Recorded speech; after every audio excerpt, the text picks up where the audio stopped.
Hey Louise, how's it going? Yoni here. I knew you were going to pick this line. I only dropped by your workspace 2 weeks ago, I think, and I just, of all the lines that you had, I was just like, that's the coolest one, so good choice. Um, Making a lot of comments for people this week about really staging and, how to sell, the ideas, especially in the cuts and on how the camera work is. You've got really good clear cuts, but I think that you can add one more here. And just because it's gonna make the last gag much, much, much funnier. Okay, so the problem that I've got is that, okay, really nice first shot, great expression, great layout, absolutely great. The second one is good as well. Even the space, that there is on the left-hand side of the screen works well because it gives him a lot of space to actually gesture when he comes up. So yeah, you've got a fantastic shot there. But frame 177, round about there. It might be a few frames left or right. When he goes to do the swing at him, that makes him fall. So when you get into that big moment of 2-4-1, you can't read that the other guy's going to fall over.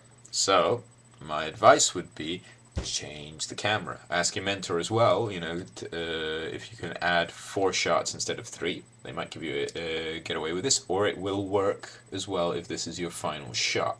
If you actually change to a side view where you can see him do the gesture towards the other person, you capture his jump forward, you capture the other person's reaction, and the fall as well. Now I like the shot on the fall, and if I was actually filming this, I would keep it. I would actually keep your 4th shot and just go from a side shot into the other shot over there. It's just one of those things that he feels like he grows a lot in space. The vampire hunter, drunk guy, the guy who's telling the story. When he looks massive, in frame 240, too quickly, which is the thing. So it's like you lose the idea of what's happening, so it just makes it that little bit confusing. So a cut to a different camera angle is going to make it much, much, much better as well. And just think about it, that you can get all these nice little swings and everything, and you can get his reactions as well, even to the line before he delivers it as well, so he could be like very attentive looking at that, because we're forgetting a little bit about where this character is in frame, where your character who falls over is in your second shot. Okay, so I'm just going to play through it once again.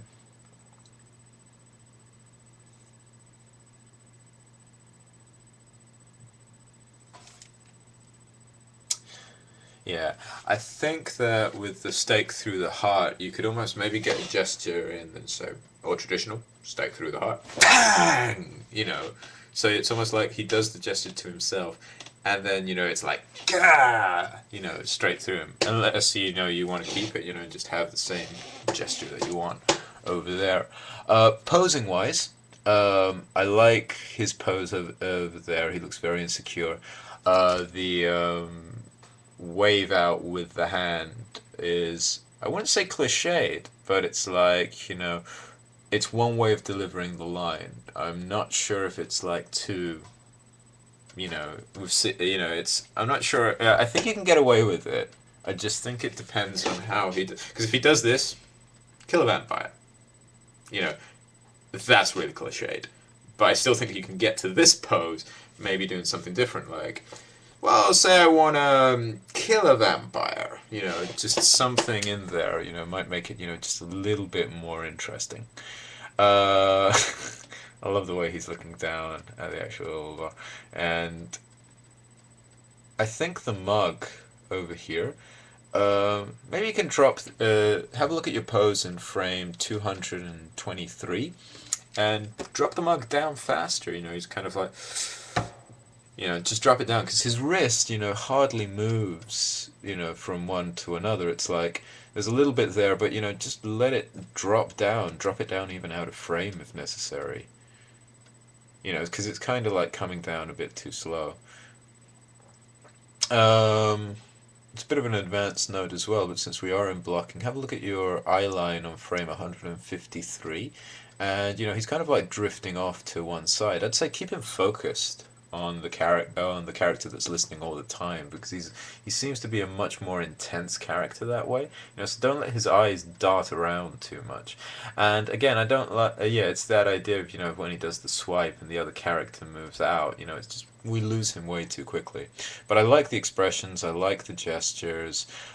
Maybe in frame 164, his arms limp a little bit. You could maybe squat him up a little bit, just raise. This is the darkest arm to see in the world. There we go. So this arm, just rise it up a little bit, like that on the shoulder, and then he just kind of like drops down. The drop's really cool.